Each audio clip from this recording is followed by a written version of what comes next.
할렐루야. 오늘은 신명기 28장 15절에서 37절의 말씀을 가지고 방향을 바꿔라, 이와 같은 주제로 은혜를 나누고자 합니다. 햇볕이 화사한 날 양지 바른 곳에 고양이가 한 마리 누워 있습니다. 햇볕을 쬐고 있는 고양이를 쓰다듬어 주면 고양이는 매우 좋아합니다. 그러나 거꾸로 쓰다듬어 주면 괴로운 표정을 짓는데, 그런데도 불구하고 계속해서 쓰다듬게 되면 나중에는 화를 내고 핥히려고 합니다. 이와 같이 하나님께서도 우리들을 거꾸로 쓰다듬으실 때가 종종 있으십니다. 그럴 때 사람들은 하나님 앞에 그렇게 애원합니다. 하나님이여, 그리하지 마옵소서. 제가 고통스러워서 도저히 견딜 수가 없나이다. 그때 하나님은 이렇게 말씀하십니다. 아니다. 나는 이렇게 계속해서 너를 쓰다듬어야 하겠으니 싫고 괴로우면 네가 방향을 바꾸면 되지 않겠느냐라고 말씀하실 것입니다. 우리가 하나님이 쓰다듬으시는 반대 방향으로 누워있기 때문에 괴로운 것입니다. 바로 이런 상황을 우리는 불순종의 상황이라고 볼 수 있는데, 불순종할 때 우리 마음 또한 결코 편하지 않습니다. 그리고 그 불순종이 계속될 때 하나님은 쓰다듬기만 하시는 것이 아니라 더 크고 무서운 징계의 막대기로 내리치실 것입니다. 많은 사람들이 하나님을 믿는다고 하면서 믿음의 정반대 방향에서 멀찌감치 하나님을 바라봅니다. 그러한 상황에서는 하나님의 그 어떤 보호나 인도하심을 받을 수가 없습니다. 오늘 신명기 28장 15절에서 37절에도 보면은 하나님이 불순종할 때 어떠한 상황이 일어나게 되는지에 대해서 분명하게 말씀하고 있습니다. 그런데 그 반대 그 상황을 만들어 가려면 바로 하나님께 순종하면 되겠지요. 그렇다면 순종하는 것이 그렇게 어렵고 힘들까요? 그렇지 않습니다.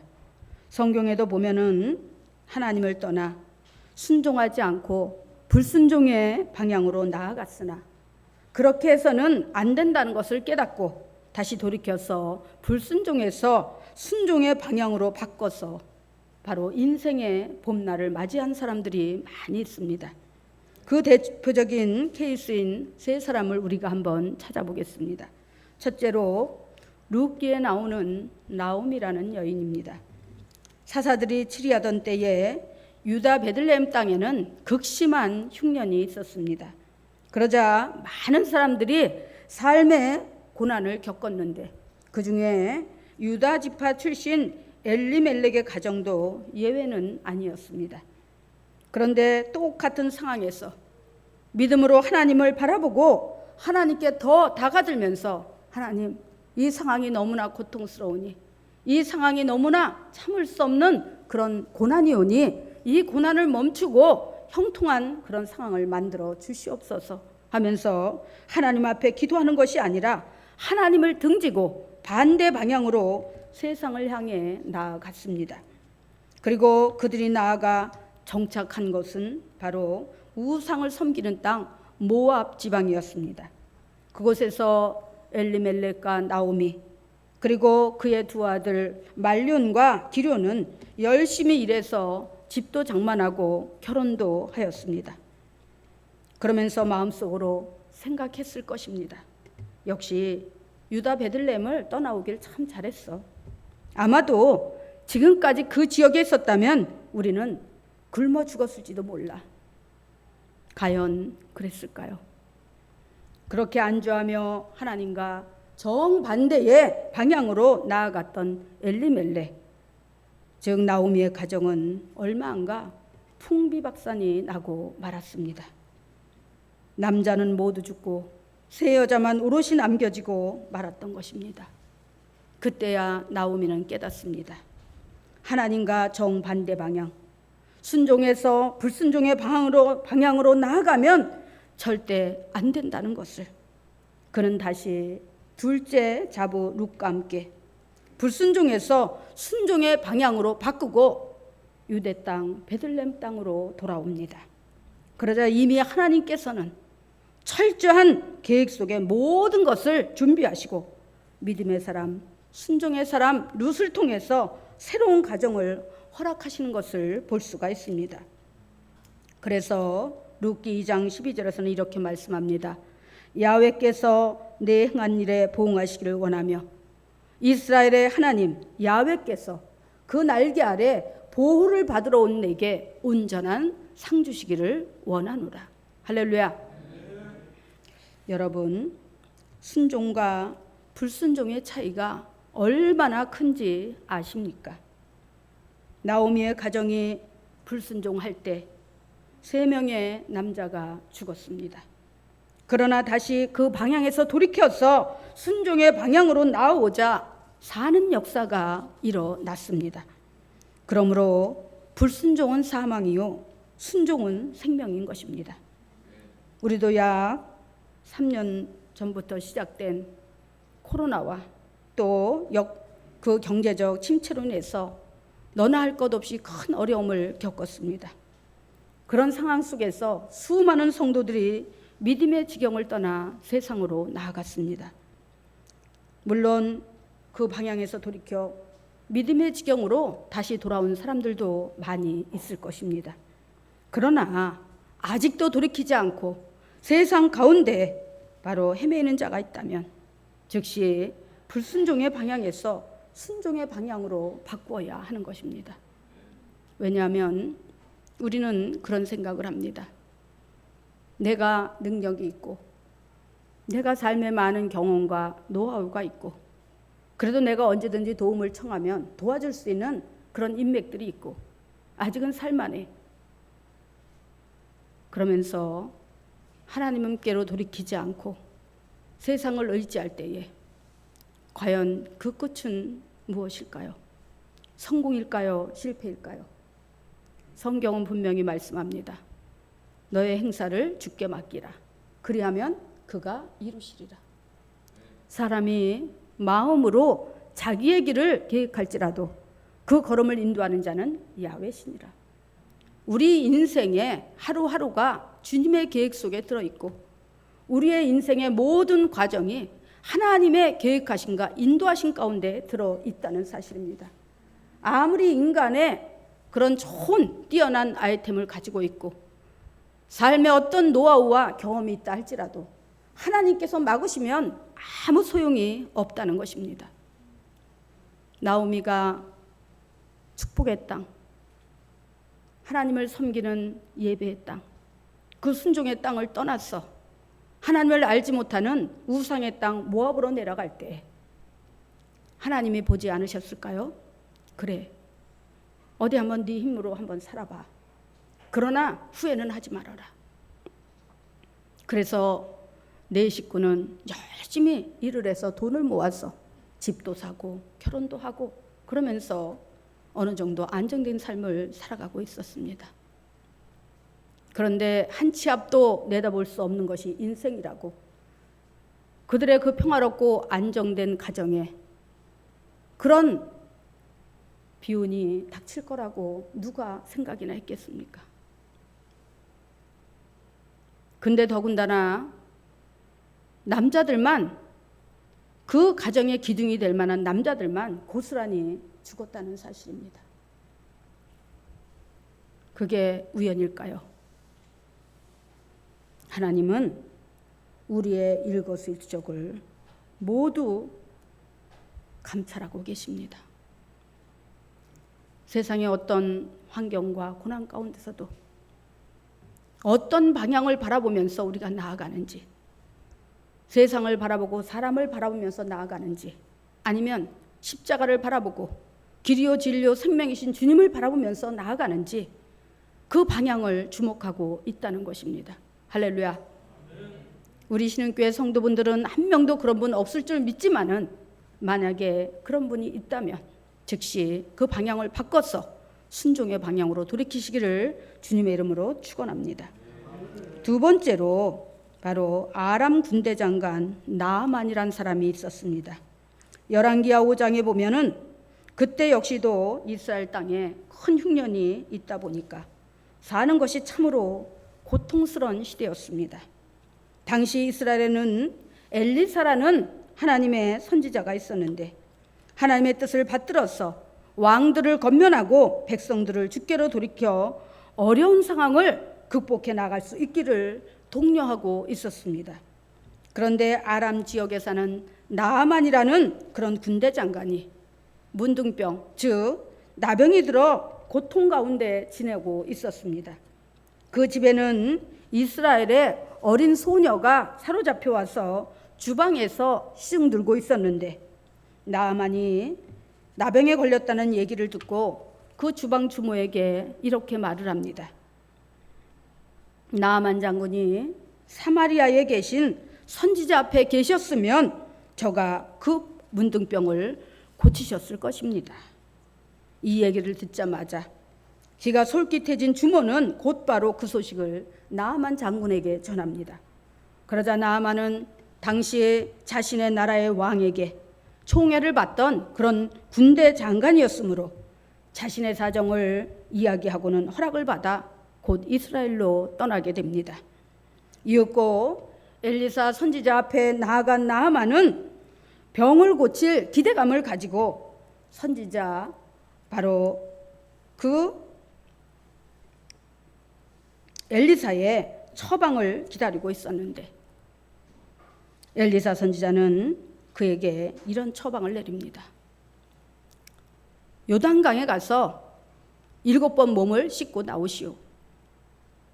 그러자 나아만은 노발대발하며 그냥 돌아가겠다고 하면서 이렇게 자존심이 상한 속내를 드러냅니다.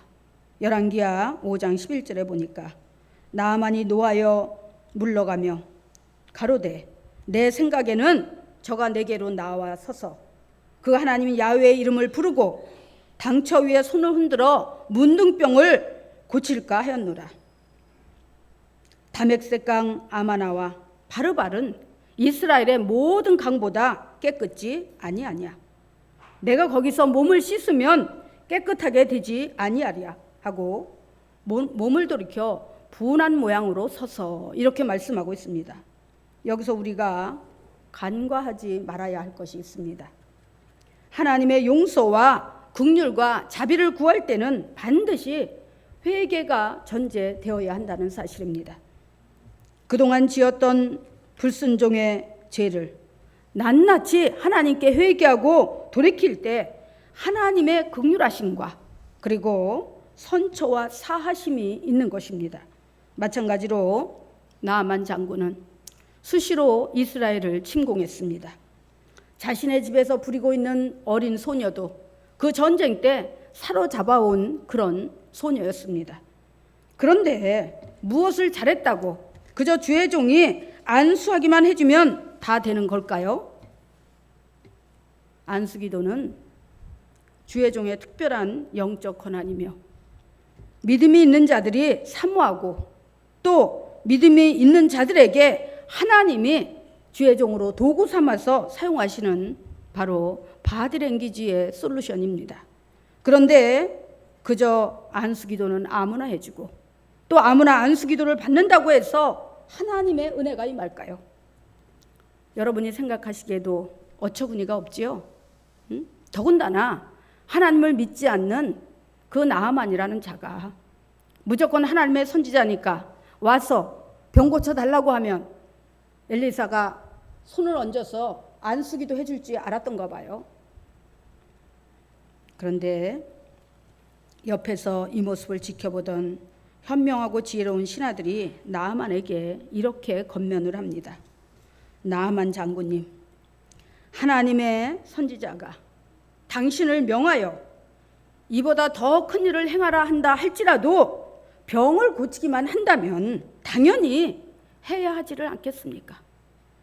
그런데 요단강에 7번 몸을 씻으라는 것이 뭐 그리 어려워서 순종하지 않고 불순종을 합니까?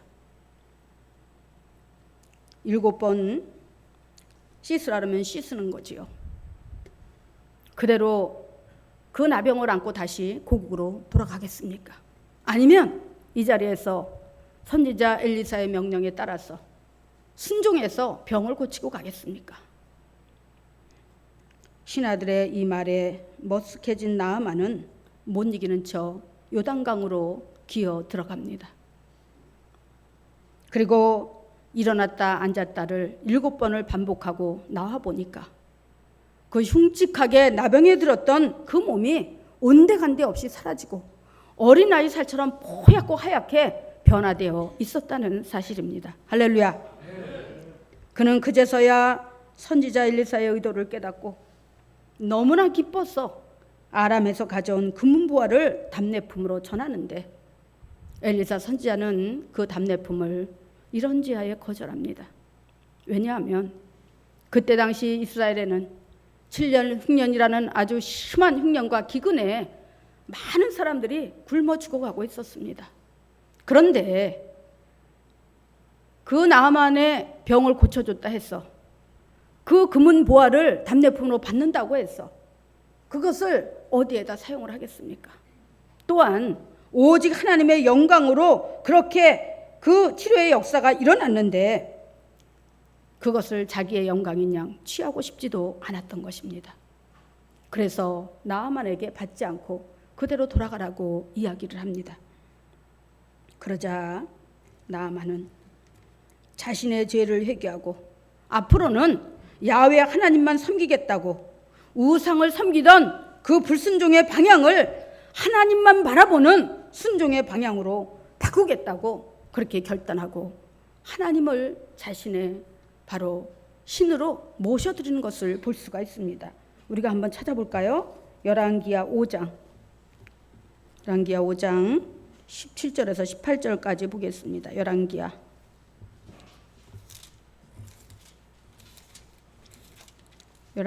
5장 페이지 수로는 창세기부터 568페이지나 569페이지에 있습니다. 열왕기하 5장 17절에서 18절.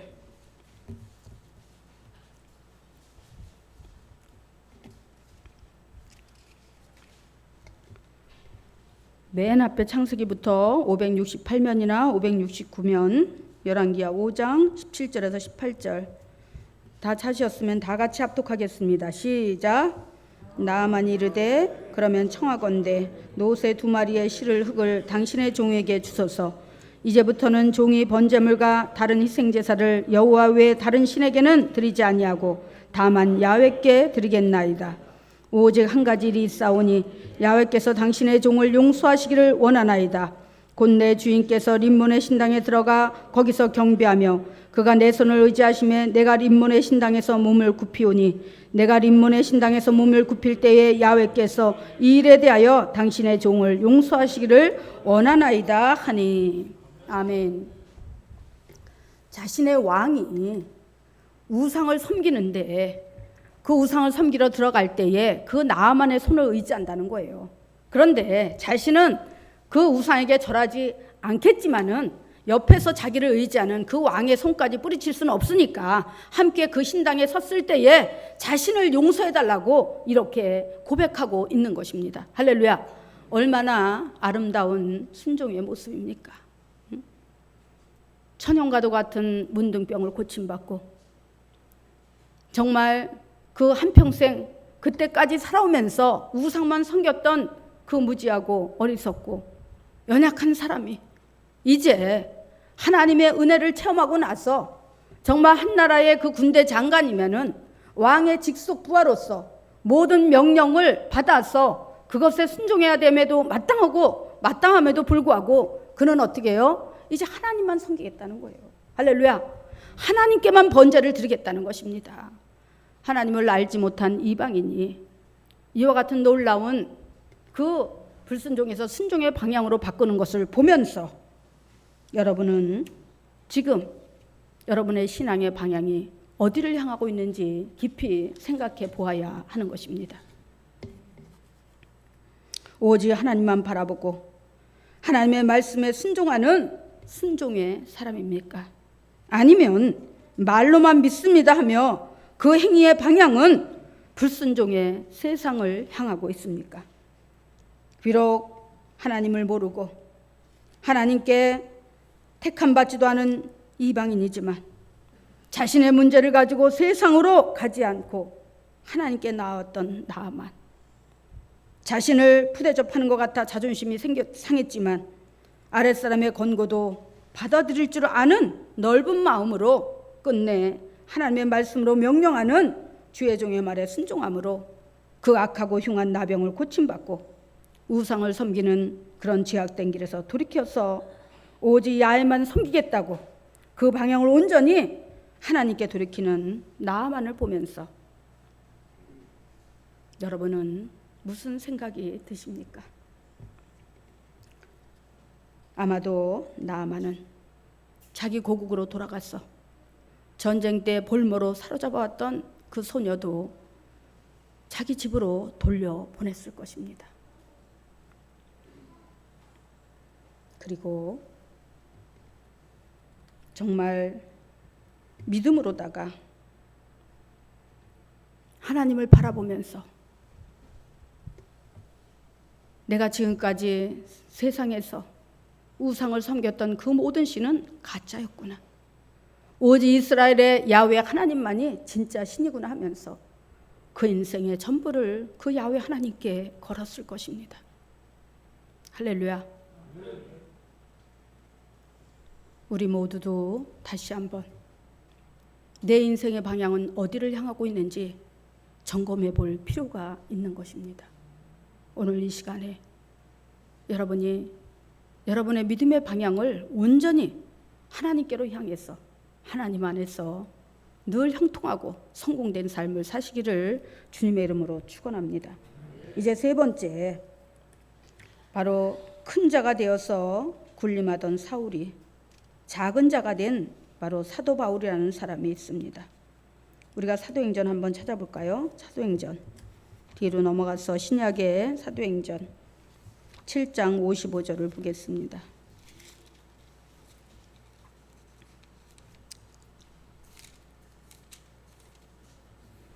사도행전 7장 55절, 신약의 마태복음부터 198면이나 199면에 있습니다. 사도행전 7장 55절에서 60절까지.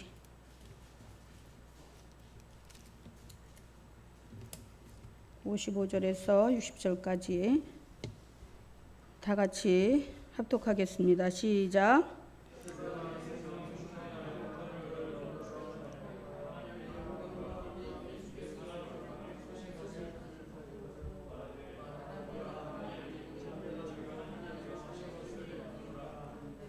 그들이 큰 소리를 지르며 귀를 막고 일제히 그에게 달려들어 성 밖으로 내치고 돌로 칠세 증인들이 옷을 벗어 사울이라는 청년의 발 앞에 두니라.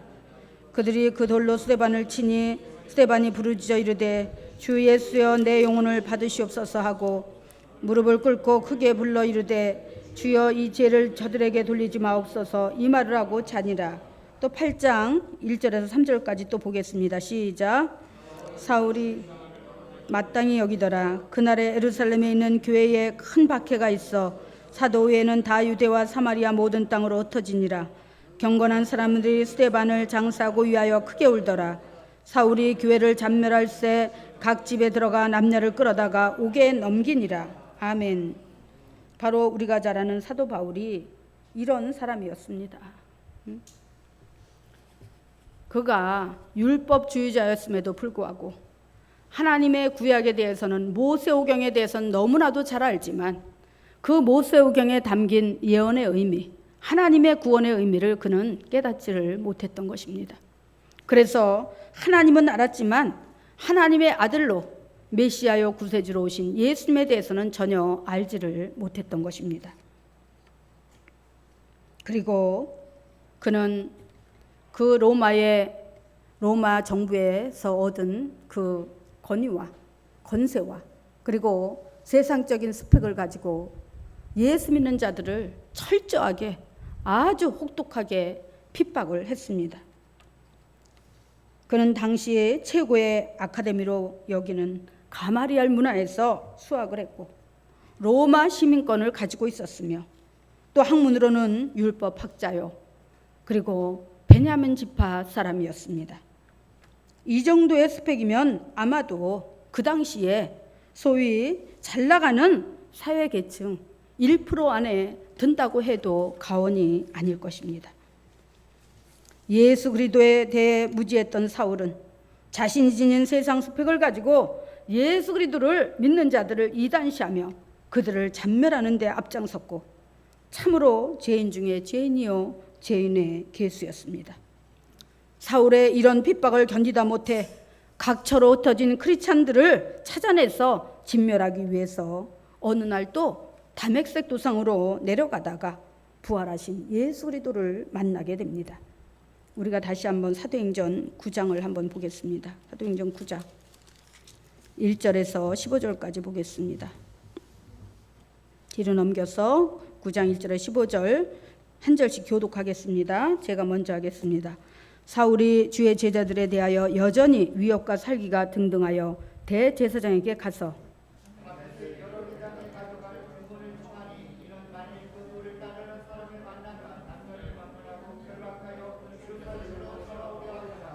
사울이 길을 가다가 다메섹에 가까이 이르더니 후련히 하늘로부터 빛이 그를 들러 비추는지라.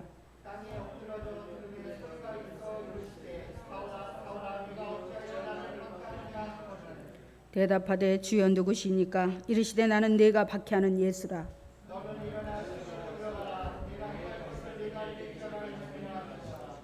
같이 가던 사람들은 소리만 듣고 아무도 보지 못하여 말을 못하고 서 있더라.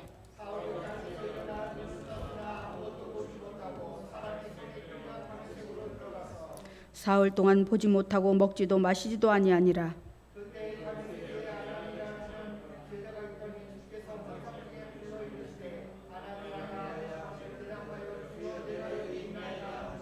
주께서 이르시되 일어나 집가라 하는 거리로 가서 유다의 집에서 5사람 사울이라 하는 사람을 찾으라. 그가 기도하는 중이니라.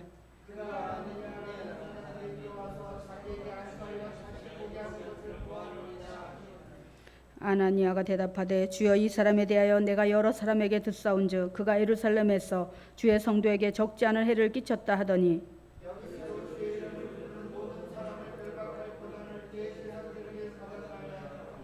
다같이 주께서 이르시되 가라. 이 사람은 내 이름을 이방인과 임금들과 이스라엘 자손들에게 전하기 위하여 택한 나의 그릇이라. 아멘. 바로 점점 도가 지나쳐서 폐역이 극에 달하는 사울을 지켜보시던 주님께서 다메섹 도상에서 그를 만나셔서 그 무지하고 어리석은 유관을 벗기시자 그는 그제야 비로소 깨닫게 되었던 것입니다. 예수 그리스도는 이단의 교주도 아니고 그를 따르는 크리스찬들이 이단의 추종자들도 아니라는 것을, 오직 예수 그리스도는 살아계신 하나님의 아들이요 독생성자 바로 메시아요 구세주라는 것을 그는 철저하게 깨달았던 것입니다. 그리고 그 순간부터 사울은 360도로 변하는데 그 인생의 방향, 그 신앙의 방향을 완전히 세상에서 주님께로, 사망에서 생명으로 바꾸었던 것입니다. 그리고 그는 이렇게 결단하며 선포합니다. 사도행전 2장 20장 24절에 보니까 이렇게 이야기합니다. 나야 데려갈 길과 주 예수께 받은 사명 곧 하나님의 은혜의 복음을 증거하는 일을 마치려 하면은 나의 생명을 조금도 귀한 것으로 여기지 아니하노라. 할렐루야. 뿐만 아니라 그는 세상적인 모든 스펙도 다 내려놓았습니다. 자기가 가지고 있던 로마 시민권, 그리고 율법학자, 그리고 명문 믿음의 지파인 12지파 중에 막내 지파인 베냐민 지파라는 사실도, 가마리알 문화에서 최고의 학문을 받았던 그 모든 사실도 그는 다 내려놨습니다. 그러면서 그는 이야기합니다. 나는 지금까지 내가 지니고 있던 세상 모든 스펙을 이제는 배설물만도 못하게 여기며 오직 십자가의 도만 알기로 작정하였노라. 할렐루야. 바로 사도 바울의 이런 고백이, 이런 믿음의 선포가 저와 여러분의 신앙 고백이 되어야 할 줄 믿습니다. 아직도 여러분 예수 그리스도 안에 들어와서 길이요 진리요 생명이신 주님의 뒤를 따르면서 세상 것에 연연해서 그 방향을 주님께로 온전히 향하지 못하고 있는 사람이 혹여 있습니까? 물론 우리가 살아가면서 육의 인생을 살면서 그런 것들이 전혀 도움이 안 되지는 않습니다. 때로는 필요할 것입니다. 어쩌면 많은 도움이 될 수도 있습니다. 그러나 그것이 여러분의 생명에 1도 도움이 되지 않는다는 사실입니다. 그렇다면 사도 바울이 왜 그 어마어마한 스펙을 다 내려놓았을까요? 왜 배설물만도 못하게 여긴다고 말했을까요? 하나님을 만나는 일, 그리고 그 하나님을 섬기는 일, 그리고 그 하나님을 따라서 내 인생의 방향을 완전히 돌려서 나아가는 길, 그 길이 인생의 최고의 가치요 우리의 삶의 목적이기 때문입니다. 할렐루야. 오늘 이 자리에 많은 분들이 오셨습니다. 다양한 그런 직업과 또 다양한 인생의 마인드와 또 다양한 외모를 가진 여러분이 이 자리에 오셨습니다. 그런데 하나님은 여러분의 그런 모습을 하나도 보지 않습니다. 여러분이 얼마나 돈이 많은지, 얼마나 잘났는지, 얼마나 능력이 있는지, 얼마나 지식이 많은지 그거 하나도 보지 않습니다. 오직 여러분의 중심을 보십니다. 얼마나 사모하는 마음으로, 간절한 마음으로 이 자리에 달려왔는지, 하나님의 말씀을 듣고 그 말씀을 내가 내 삶의 자리에 얼마나 적용하며 말씀에 순종하며 살아가려고 하는지, 세상 가운데서 어디에 있든 무엇을 하든 하나님의 자녀라는 분명한 정체성, 아이덴티티를 가지고 정말 분명한 우리 신흥교회 성도라는 소속감을 가지고 얼마나 믿음으로 살아내는지 하나님은 그 중심을 보신다는 것입니다. 할렐루야. 믿으십니까? 여러분의 마음의 중심이 십자가를 향하고 예수님을 향해 있다면 여러분의 그 행동은 그 마음을 쫓아서 온전히 하나님을 향해 그 방향이 고정돼 있을 것입니다. 믿으십니까? 아멘. 오늘 신명기 28장 15절 이하에서는 불순종의 대가가 얼마나 무섭고 비참한지에 대해서 분명히 말씀하고 있습니다. 그러나 내 의지의 방향을 주님께로 바꾸기만 한다면 문제는 문제가 되지 않는다는 것입니다. No problem. 할렐루야. 끝으로 불순종의 반대인 순종에 대해서 다 같이 찾아보고 더 이상 불순종이 아닌 순종의 그런 방향에 서게 되는 여러분이 되시기를 바랍니다. 우리 신명기 한번 다시 보겠습니다. 신명기 28장 1절에서 14절까지 보겠습니다. 신명기 28장 창세기부터 페이지 수로는 302면이나 303면에 있습니다. 창세기 맨 앞에서부터 페이지 수로 302페이지나 303페이지 신명기 28장 1절에서 15절까지 보겠습니다. 시작.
땅의 모든 백성이 야훼 이름이 너를 위하여 불리는 것을 보고 너를 두려워하리라.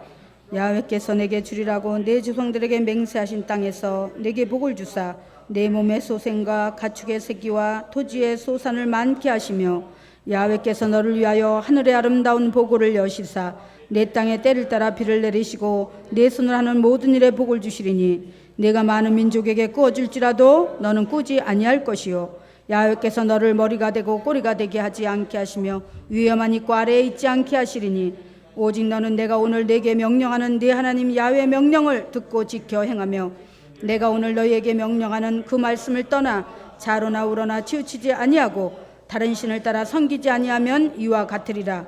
내가 만일 네 하나님 야훼의 말씀을 순종하지 아니하여 아니에요. 14절까지 읽는 건데 한 절 더 오버했네. 할렐루야. 바로 이 신명기 28장 1절에서 14절까지 말씀처럼 여러분이 순종해서 하나님 앞에 모든 복을 받아 누리는 여러분이 되시기를 주님의 이름으로 축원합니다. 아멘. 기도하겠습니다.